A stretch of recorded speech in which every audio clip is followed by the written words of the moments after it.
샬롬, 하나님과 동행하는 새벽기도회 달라스 임마누엘 교회 권성철 목사입니다. 오늘도 하나님과 동행하며 풍성함을 누리시는 저와 여러분 되시길 주님의 이름으로 축복합니다. 오늘 말씀은 베드로전서 1장 1절에서 2절까지의 말씀입니다. 예수 그리스도의 사도 베드로는 본도, 갈라디아, 갑바도기아, 아시아와 비두니아에 흩어진 나그네, 곧 하나님 아버지의 미리 아심을 따라 성령이 거룩하게 하심으로 순종함과 예수 그리스도의 피 뿌림을 얻기 위하여 택하심을 받은 자들에게 편지하노니 은혜와 평강이 너희에게 더욱 많을지어다. 아멘. 하나님의 말씀입니다. 여러분, 1903년에요.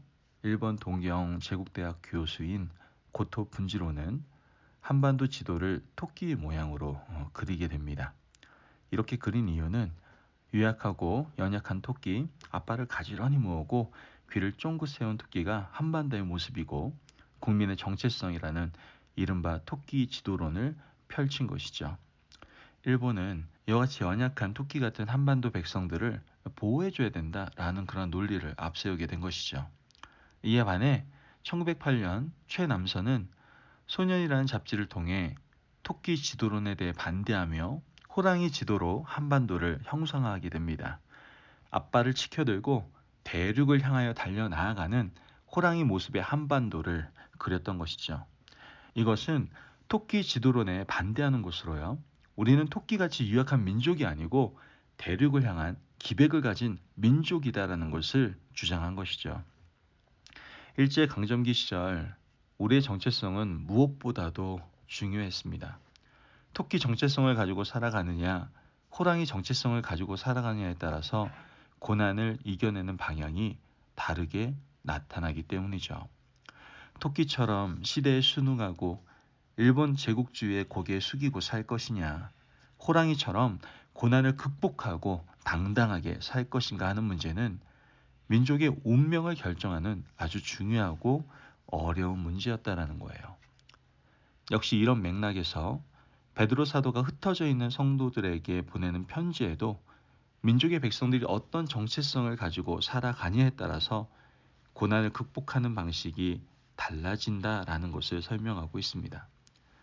베드로는 예루살렘 교회 지도자로 활동을 했는데 그가 활동하던 시절에는 예수 믿는 사람은 어려움을 겪을 수밖에 없었습니다.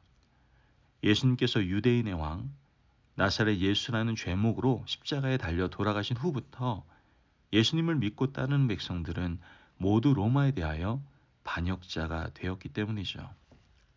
오늘 말씀을 보면 비록 흩어져 있지만 예수 그리스도를 구주로 믿는 사람들은 이런 정체성을 가지고 있으면 고난을 이길 수 있다라고 말씀을 해주고 있습니다. 1절 말씀을 보면 예수 그리스도의 사도 베드로는 본도, 갈라디아, 갑바도기아, 아시아와 비두니아에 흩어진 나그네. 말씀을 보면 베드로는 성도의 정체성을 뭐라고 얘기합니까? 나그네라고 이야기하는 것을 보게 됩니다. 사실 나그네 정체성은 베드로가 가장 먼저 생각한 것은 아닙니다. 나그네 정체성은 유대인의 조상 아브라함부터 가지고 있었던 것임을 우리는 성경을 통해서 알게 됩니다.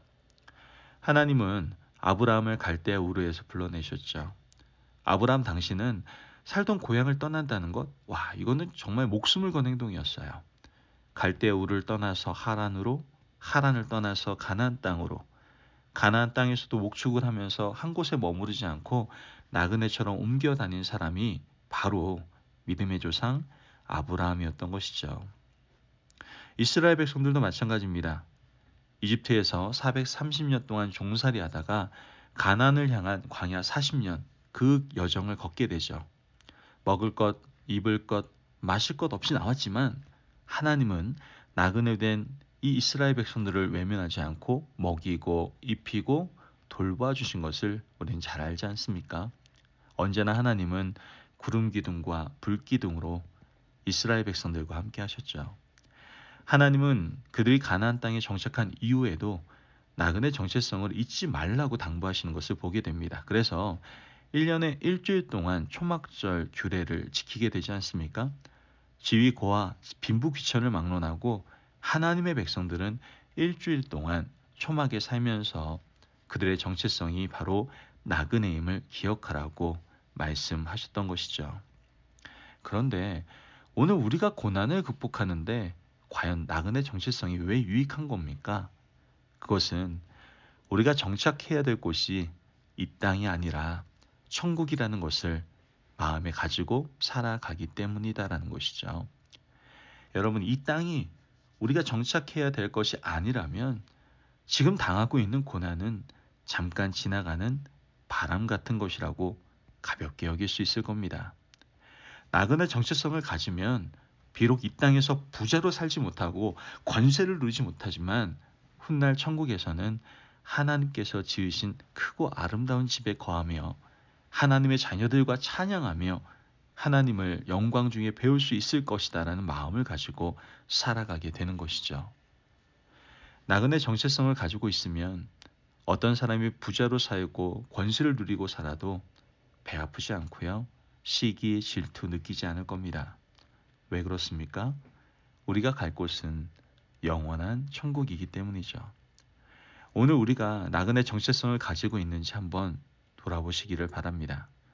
나그네 정체성을 가지고 있으면 썩어 없어질 것을 이 땅에 쌓아두지 않을 거예요. 이 땅은 언젠가는 떠날 곳입니다. 우리가 영원히 거할 곳은 천국임을 기억하시고 천국에 상급을 쌓아두시는 믿음의 백성 저와 여러분 되시기를 주님의 이름으로 축복합니다. 이어서 베드로는 계속해서 성도의 정체성을 설명하고 있는데요. 2절 말씀을 보면 곧 하나님 아버지의 미리 아심을 따라 성령이 거룩하게 하심으로 순종함과 예수 그리스도의 핏부림을 얻기 위하여 택하심을 받은 자들에게 편지하노니 은혜와 평강이 너희에게 더욱 많을지어다. 말씀을 보면 베드로는 세 가지를 설명하고 있는데요. 그것은 무엇입니까? 하나님이 미리 아셨고 성령이 거룩하게 하셨으며 그 결과 택하심을 받은 자들이 성도라고 말씀을 합니다. 즉, 이 땅을 살아가는 모든 성도들은 하나님이 미리 아시고 성령으로 거룩하게 하셨으며 택함 받은 사람들이다라는 것이죠. 여러분, 우리는 이 땅에 살아가면서 궁금한 것이 있습니다. 우리가 이렇게 고생하고 사는 것을 도대체 누가 알아줄 것인가?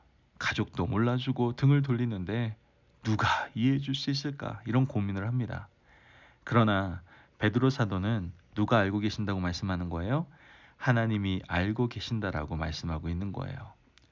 욥이 고난을 받을 때 그의 아내도 등을 돌리지 않았습니까? 욥의 친구들이 와서 욥에게 온갖 아픈 말을 다 쏟아냈지만 하나님은 욥을 묵묵히 지켜보고 계셨던 것을 우린 보게 됩니다.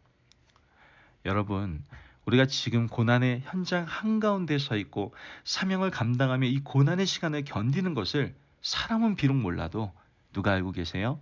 하나님은 알고 계신다는 것이죠. 알고 계신 하나님께서는 우리를 성령으로 거룩하게 하셨어요.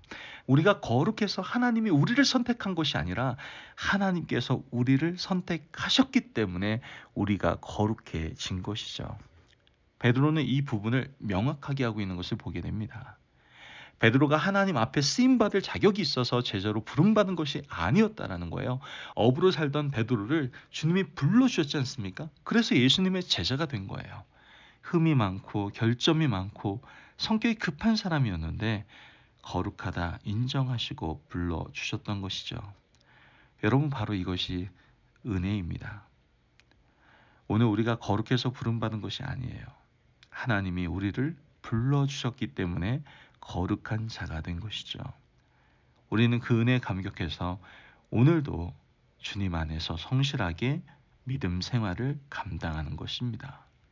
그러므로 우리는 성도의 정체성을 가지고 살아가야 돼요.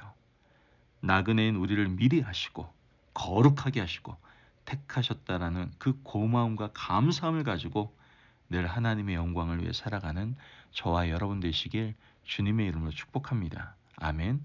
기도하겠습니다. 사랑이 많으신 하나님 감사합니다. 오늘도 귀한 말씀 우리에게 허락하셔서 이 땅에 살아가면서 분명한 정체성을 가지고 살아가라고 말씀해 주시니 감사합니다. 하나님, 우리가 나그네 정체성을 가지고 살아가게 하여 주옵소서. 그럼 말미암아 이 땅에 미련 갖는 것이 아니라 하나님 나라를 바라보는 하나님의 백성 될 수 있도록 인도하여 주옵소서. 무엇보다도 하나님이 나그네인 우리를 미리 하시고 거룩하게 하시고 우리를 택하셨다라는 그 놀라운 하나님의 은혜를 늘 기억하며 하나님께 감사하며 살아가는 저희들 되게 하여 주옵소서. 감사하며 예수님의 이름으로 기도합니다. 아멘. 오늘도 하나님과 동행하며 풍성함을 누리시는 저와 여러분 되시길 주님의 이름으로 축복합니다. 여러분 나그네로 내일 천국을 소망하시길 바라요. 그리고 우리를 미리 하시고 거룩하게 하시고 택하여 주신 하나님의 은혜에 감사하며 순례자의 길을 걸어가시는 저와 여러분 되시길 간절히 바랍니다. 말씀 안에서 승리하십시오.